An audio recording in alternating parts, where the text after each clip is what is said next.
Hello travelers, I'm Chris, welcome to Lorespire. Today we have another player submitted build. This one was submitted by Lunariah and I'm calling it a Best Jokes role-playing build. And I'm calling it that because it utilizes the a synergy between Best Jokes and Hideous Laughter, and then Lunariah, who created the build, also included a backstory and built the character and leveled the character with that backstory in mind, which I think is really cool and really awesome. Now, because of that, the character is not always, like super mechanically efficient, but it still can be a very effective build. And I think that it's really cool that so many of the feats and other things that are chosen represent the backstory so well. So yeah, that's definitely awesome. And anyways, the name of this character is Yuki Wintertail, and I'm going to start out by sharing Yuki Wintertail's story, and then we'll go over the build. Okay, now there are timestamps if you want to skip around, and there will be a spreadsheet at the end of the video. Okay, so let's go ahead and get started with the backstory. Yuki Wintertail's childhood was a series of unfortunate events. At the age of 4, she was abducted from the family's mercantile home in Goka by strangers and sold to a group of evil monks to train among their number. The following 5 years saw her go through brutal training at the hand of this monastic order, granting her great agility, but simultaneously the punishments wore harshly on her physique, withering her already frail frame. The only thing that kept her from going through the hellish years was the strangely vivid dreams of freedom and peace she got every night, resulting in her, Yuki, beginning to revere Desna. When the others found out, they beat her to an inch of her life and cast her out into the cold winter night as a failure, as worshipping any deity was a weakness in their eyes. As another punishment, they broke her arms in several places, and while they would later heal, her strength would be diminished further as a result. She never fully recovered from the crippling she received when she was cast out, leaving her permanently weakened. But since they left her feet alone, she remained as fast and dexterous as ever. She would have perished that night if she hadn't been found by a passing gnomish wizard, who took her in on a whim. The following morning, Yuki began training in what would define her later life: magic. It quickly became apparent that Yuki had a knack for enchantments, and combined with a new hatred for violence, she quickly specialized in that school. She picked necromancy and evocation as opposing schools, since the trauma from her years among the Order still wore heavily on her, and the idea of inflicting pain to others made her physically ill for several years. Even later, when she became an adventurer, harming others still never sat entirely well with her, and she would only do so when left with no other choice. The ordeal did leave her with a searing hatred for oppression and tyranny in all its forms, bordering on obsession, and was the only thing that would make Yuki willingly use violence. Though that did little to stifle her carefree nature that loved fun, games, and the occasional good joke. Years passed by, and Yuki's training under her mentor came to an end. The old gnome and de facto adoptive parent happily saw her off as she set out on her adventure, not knowing what would soon befall her on her journey. Okay, now Lunariah has included a build description here. That's the full backstory for Yuki. The build description is, as it should be pretty obvious here, melee is the last place you want Yuki to wind up. She can't hit a punch to save her life, and that's deliberate. The main focus is controlling the flow of battle using enchantments, illusions, and other non-damaging spells, which is somewhat hard to do early in the game when spell slots are limited. Early on, you want to make use of crossbows or cantrips, since evocation spells will take up far too much of your limited spell slots. Yuki has strong pacifistic tendencies and will prefer a peaceful solution if possible, as can be readily seen through her spell choices. The sole exception to this is baseless cruelty or wrongful imprisonment or slavery, which is the only time when she has no qualms about becoming violent.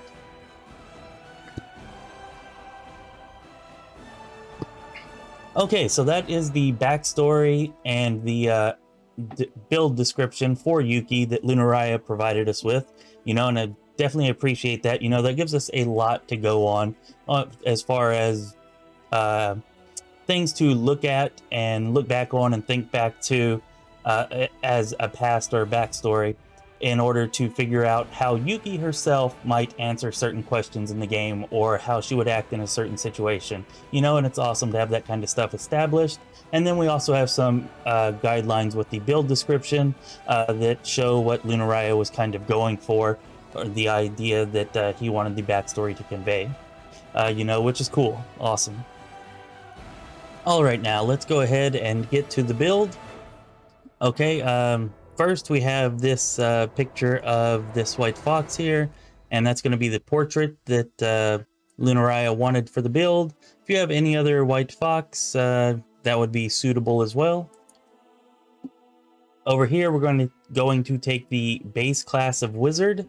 Okay, no archetype, and all 20 levels will be going into wizard.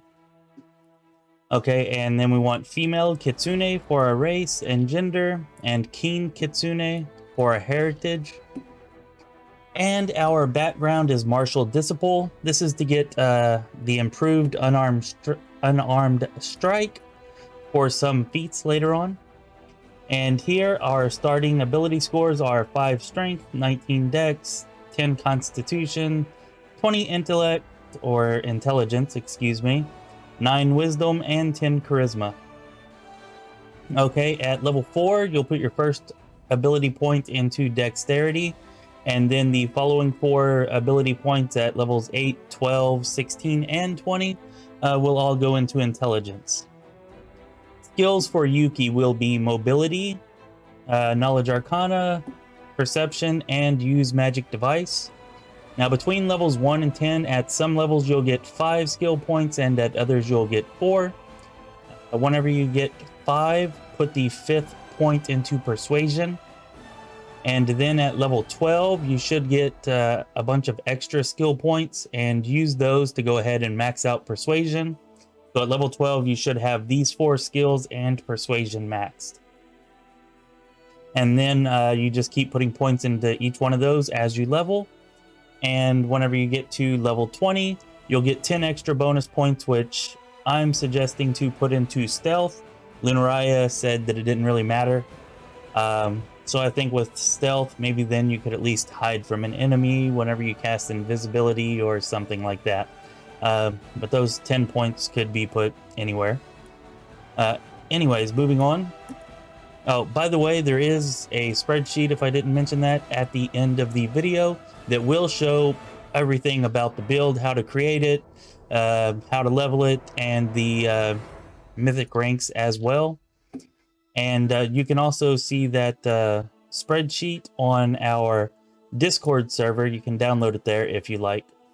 And while I'm plugging stuff, go ahead and hit the like and subscribe buttons. Really helps out the channel a ton, and I really appreciate it. Thank you.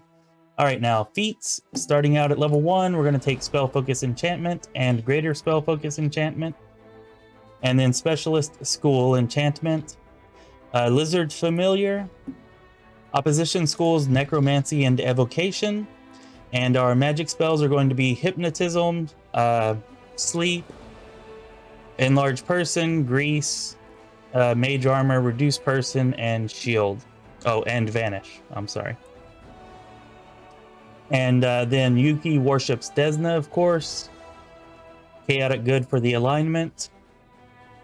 And the body type and face are set to body type 3, face 4. Hair color 16. War paint 1. And then the robe or clothing colors, they don't really matter according to Lunariya. So I decided to keep the purple for Desna and pick this silver right here, but of course you can do whatever you like with that. Here again, Lunariah did specify this body type, which is 3, face, which is 5, scars are 1, hairstyle 8, and war paint 1, with the skin color being the 9 here, which is the lightest, and the hair being number 18, which is the whitest. And again, I kept the clothing the same colors. Now, voice, Carefree is the voice choice for Yuki. And here we have Yuki's name, of course, and then her birth date, which is the 1st of Kuthona, which actually does have some small importance, because the 1st of Kuthona is the first day of winter on Larian, and you know, Yuki Wintertail, she's born in winter, or the first day of winter, kind of goes with their name there, you know, so that was a very nice touch, Lunariah. Good job. Okay, so that's everything that we need here for Yuki. Now let's go ahead and head on over to her character sheet and see what we need to do with her, leveling her up from levels 1 through 20. Nope. Sorry about that, wrong button. Here we go. Okay, so at levels, for the feats, at level 3 we're going to take dodge, level 5 we're going to take crane style, at level 7 spell penetration, at level 9 spell specialization, and then at level 11 crane wing, 13 is meta magic persistent spell, 15 die hard, 17 meta magic quicken spell, and 19 is deflect arrows. All right, and then for the wizard bonus feats that Yuki takes, that of course is level 1. We've already talked about that. At level 5, meta magic heightened spell. Level 10 is greater spell penetration. Level 15, meta magic reach spell, and level 20 is combat casting. All right, so nothing too difficult there. And at let's see, for Yuki's mythic ranks, at mythic rank 1 we're going to take best jokes and instrument of freedom for the first ascension. Now best jokes is essential for this build because it's the combo of that along with hideous laughter, and then later on zippy magic and favorable magic that lets you get some really cool combos and some really absurd results at times, the way that all those things combine together.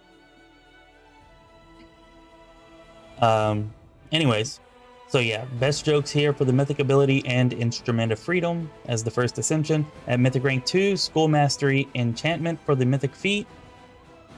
And then at mythic rank 3, now I know that this here says best jokes, but I still have some kind of bug going on that I mentioned in the last one. Anyways, this is not best jokes, and I didn't choose best jokes here. This should be master shapeshifter. That's what I chose, and that's what this should be. Master Shapeshifter, of course, Yuki's a Kitsune, so while she is shape-shifted from a Kitsune into a human, she'll have +4 to all of her physical stats, you know, which helps with her AC. It helps with her dexterity, constitution, and strength. Strength doesn't matter too much. Constitution, more hit points is good, especially because she only has 10 constitution anyways, so that's definitely helpful. And then for the dexterity, of course, it adds to her AC and her reflex saving score, and that's the most important part, is the increase in reflex saving throws and the increase in fortitude saving throws that you get from the constitution portion of it. Because Yuki does not have any other ways to buff her saving throws. Anyways, moving on to Mythic Rank 4. At Mythic Rank 4, we're going to take Zippy Magic, and that's whenever you can start getting some really cool combos between Hideous Laughter, Best Jokes, and Zippy Magic. And School Mastery Enchantment is going to be the Mythic Feat at this level. No, I'm sorry. Again, the bug. I forgot about the bug. It's going to be Spell Focus Enchantment. That's what this should be. That's what I took here. So Spell Focus Enchantment. Okay, at Mythic Rank 5, take Enduring Spells as Yuki's Mythic ability. At Mythic rank 6, take Mythic spell penetration and favorable magic, and that pretty much completes everything that you need for the combos. And like I said, favorable magic, zippy magic, best jokes, and hideous laughter, and then throw persistent spell in there with that, and you can get some pretty good combos going there. Yeah, so anyways, sorry about that, my throat's getting really dry, but we're going to power through this. At Mythic rank 7, we get greater enduring spells for our Mythic ability, and at level 8, Marvelous Endurance for the superpower and Abundant Casting for the Mythic ability. At Mythic rank 9, Improved Abundant Casting, and at Mythic rank 10, we'll take Incredible Might and Mythic Resolve. Now, at Mythic rank 10, Lunariah specifically said, and I quote, "You are 3 minutes from the game, or you are no more than 3 minutes from the game. Choose whatever you want." I chose Incredible Might here, not because it'll help Yuki, but because you can use this to increase the rest of your party's power and make all of them better for that last fight. And Mythic Resolve, I chose that because Yuki's biggest weakness is probably her low saves, so this helps increase all of her saves and gives her some more hit points, which is also a weakness of hers. Okay, so that's it. That's all of Yuki's Mythic ranks and all of Yuki's levels from 1 through 20. So we're going to go over here now and just look at her spells real quick. Now, I'm not going to call all of these out. They can be found in the spreadsheet, so look there if you need to. I'm just going to scroll through these real quick so that if for whatever reason you don't or can't use the spreadsheet at the end, you can come here and pause this and look and see what there is. And then for Azada, we got these here. And the vast majority of these are, of course, enchantment spells. Some of them offensive, some of them, support magic. And Hideous Laughter should stay pretty relevant throughout most of the game. But there are a lot of other really good enchantment spells that Yuki has access to if Hideous Laughter is not being effective at certain points. Okay, so that there is the entire build. I'd like to thank Lunariah again, for including a backstory, for providing us all with this build. I think it's a really good base to build off of, even if you don't like the build itself or you don't like something about the build. Use this as a base. Use Lunariah's ideas and tweak it to fit your own play style, because there's definitely some cool stuff here. All right, now I just want to say one more time, there's a link to our Discord down in the description of this video.